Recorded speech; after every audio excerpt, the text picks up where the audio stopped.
Bonjour à tous, c'était Voir, j'espère que vous allez bien. On se retrouve aujourd'hui pour un nouvel épisode de Plus belle la vie en avance et nous allons parler de Vanessa Kepler prête à tout pour protéger sa famille, Emma et Baptiste sont de retour, Boer recherche Anthony, Luna en plein cauchemar, Ulysse veut ressouder sa famille et Baptiste veut revenir vivre à Marseille. Tout d'abord, avant que la vidéo commence, n'hésitez pas à vous abonner à cette chaîne YouTube et à liker cette vidéo pour ne rater aucune des prochaines vidéos. Bonne vidéo à tous. Pour commencer, la semaine prochaine, Vanessa Kepler prête à tout pour protéger sa famille. Vanessa Kepler a un mystérieux rendez-vous dans une zone isolée près de la mer. Elle porte un énorme sac rempli de liasses de billets. En effet, la mère Kepler est prête à tout pour protéger sa famille, quitte à payer le prix fort. Elle rejoint Anthony Charon, l'artisan de son malheur. L'homme lui a volé le contenu de son coffre-fort, dont une mystérieuse lettre qui a l'air de beaucoup tenir à cœur à Vanessa Kepler. D'après elle, ce simple bout de papier pourrait bien détruire toute sa famille. Elle propose alors d'acheter le silence d'Anthony en lui donnant suffisamment d'argent pour qu'il puisse quitter la ville et démarrer une nouvelle vie ailleurs. Cependant, Anthony Charon ne compte pas en rester là. À présent qu'il sait que Vanessa est prête à tout pour récupérer sa lettre, son silence vaudra bien plus cher. En bord de digue, Anthony attend patiemment quelqu'un tout en restant très discret derrière un container. Et c'est alors que l'homme est rejoint par sa rivale Vanessa Kepler qui a elle aussi fait le déplacement seul avec son véhicule personnel. On ne peut pas dire que le temps est à l'amitié entre ces deux-là. Et alors qu'Anthony lui est toujours dans la provocation, Vanessa possède quant à elle un sac rempli d'argent et elle demande directement à l'homme de lui rendre la lettre qu'il lui a volée en échange de son sac. Sauf que Charon n'est pas du genre à accepter la première offre et au vu des efforts que fait Kepler pour un simple bout de papier, il décide de faire chanter la femme d'affaires en lui demandant encore un peu plus de billets. Anthony part alors avec une simple petite liasse sous son manteau en prévenant Vanessa qu'elle devra faire un peu mieux que ça pour récupérer ce mystérieux document auquel elle tient tant. Emma et Baptiste sont de retour. Noël rime souvent avec belle retrouvaille et cette année on est servi. C'est en effet le grand retour d'Emma Rimez et Baptiste Marcy à Marseille. L'un des couples les plus emblématiques du Mistral revient là où tout a commencé pour fêter en famille les fêtes de fin d'année. Gabriel Riva et Thomas Marcy sont ravis d'accueillir toute la petite famille dans leur chaleureux appartement. Quelle joie de retrouver leur petit-fils Mathis. Un grand bonheur se lit sur tous les visages et sur les nôtres aussi. Ils nous avaient manqué, ils sont enfin de retour. Mais que nous réserve Emma et Baptiste? Chez Gabriel et Thomas, l'heure est clairement réservée aux fêtes de fin d'année et alors que le docteur Riva revient avec de la nourriture pour l'occasion, Thomas est quant à lui en train de s'attaquer au sapin de Noël et on peut dire qu'il y met beaucoup de volonté au vu de la magnifique décoration qui entoure l'arbre. Et alors que les préparatifs se déroulent à merveille, la sonnette de leur appartement leur apporte encore une bonne nouvelle, car derrière la porte se trouvent Emma et Baptiste ainsi que leur petit-fils Mathis qui sont venus fêter Noël à Marseille. Nous avons alors le droit de splendides retrouvailles et si vous voulez mon avis, cette belle petite famille réunie risque de passer le plus beau Noël de leur vie, surtout autant de temps passé loin les uns des autres. Voyons maintenant combien de temps Baptiste et Emma vont-ils rester avec leurs proches dans ce beau quartier du Mistral. Boer recherche Anthony. Anthony Charon est introuvable. Bien décidé à mettre la main sur leur principal suspect dans l'intrusion au cabinet Kepler, la police a convoqué Ulysse au poste pour lui poser quelques questions. Malheureusement, l'avocat ne leur est pas d'une grande aide. Il assure à Boer qu'il n'a pas la moindre idée de l'endroit où pourrait se trouver son rival. Pour Boer, quelque chose ne tourne pas rond dans cette histoire. Qui d'autre qu'Anthony aurait pu s'introduire au cabinet Kepler? Et pour quelle raison? Boer est persuadé qu'Ulysse et Apolline lui cachent quelque chose. Va-t-il percer leur secret au grand jour? Au commissariat, Ulysse Kepler et Jean-Paul Boer semblent avoir enfin mis leur querelle de côté pour s'entraider face à la soudaine disparition d'Anthony Charon. Et le commandant se demande par hasard si Ulysse n'aurait justement pas été contacté par l'homme récemment. Malheureusement, Ulysse n'a plus aucune nouvelle et la dernière fois qu'il l'a croisé, c'était en sortant du commissariat avec sa mère Vanessa, mais cela remonte déjà à plusieurs jours, ce qui n'aide pas vraiment le policier dans son enquête. Et soudain, alors que tout se passe bien entre les deux hommes, Jean-Paul souhaite tout de même revenir sur l'infraction qui a eu lieu dans le cabinet Kepler.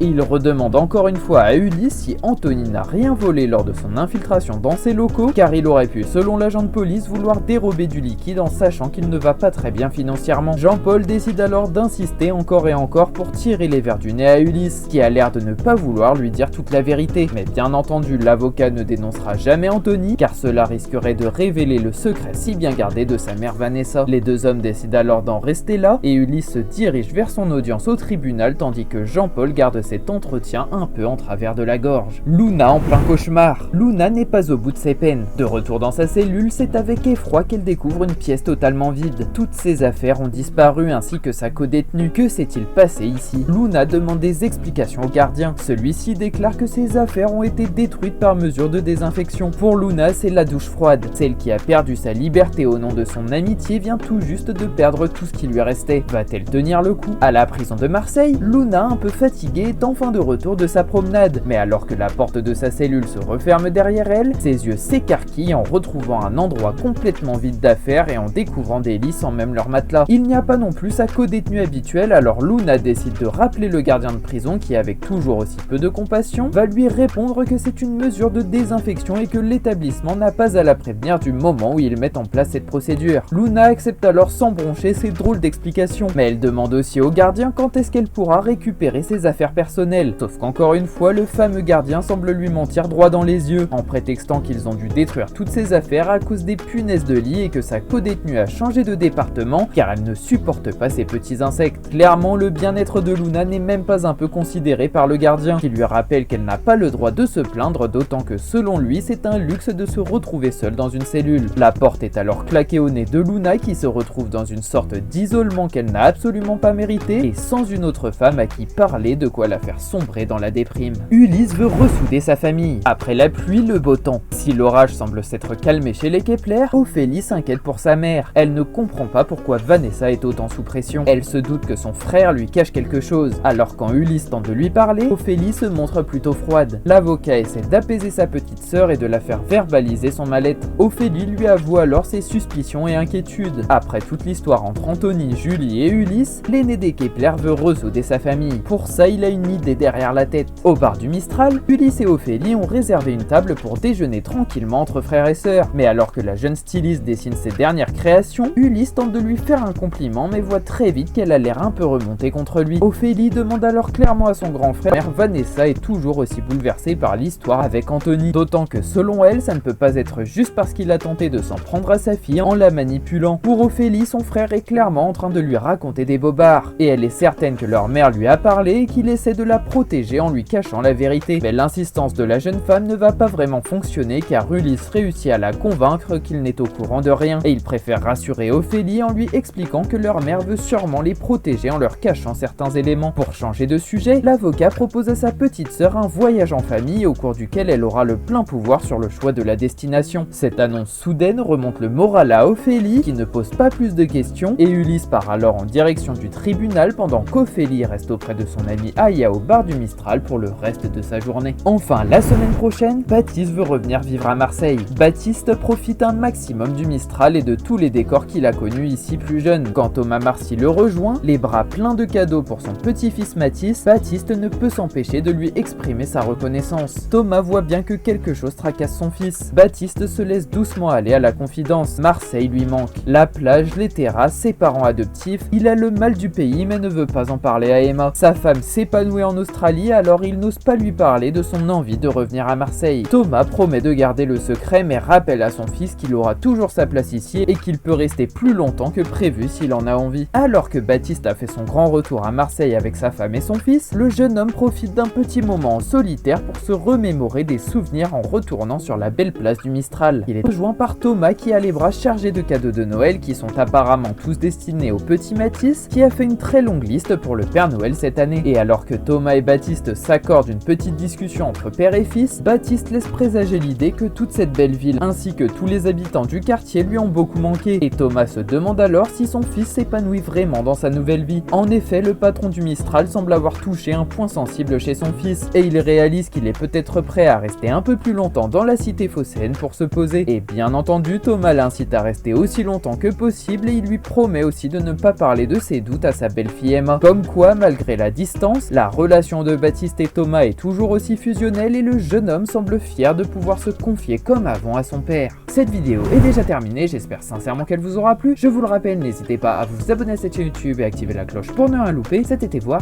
merci à tous, passez une très belle journée.